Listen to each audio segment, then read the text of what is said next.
নমস্কার, আজকে আমাদের ইঁচড় চিংড়ি হবে। প্রথমে একটা কড়াইতে কিছুটা তেল ঢেলে দিলাম। গরম হলে তেলটা, তার মধ্যে কিছুটা আলু ঢেলে দিলাম। আলুটাকে ভালো করে ভেজে তার মধ্যে নুন দিয়ে নেড়ে আবার তুলে নিলাম। এরপর ইঁচড় দিয়ে দিলাম। ইঁচড়টাকে ভালো করে ভেজে আবার তুলে নিলাম।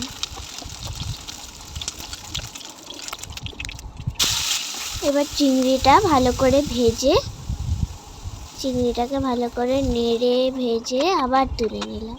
তার মধ্যে একটা প্রেসার কুকারে কিছুটা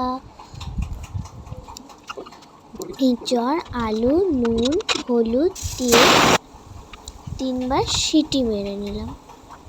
তার মধ্যে কড়াইয়ের মধ্যে আবার কিছুটা তেল দিয়ে তেজপাতা, ফোড়ন, লঙ্কা, পেঁয়াজ দিয়ে ভেজে নিলাম।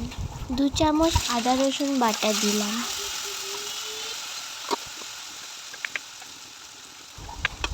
কিছুক্ষণ ভাজার পর আবার টমেটো দিয়ে দিলাম।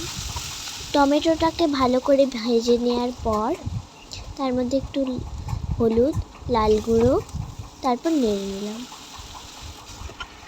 তারপর ঢাকা দিয়ে জল দিয়ে ফুটিয়ে তার মধ্যে চিংড়িগুলো দিয়ে দিলাম।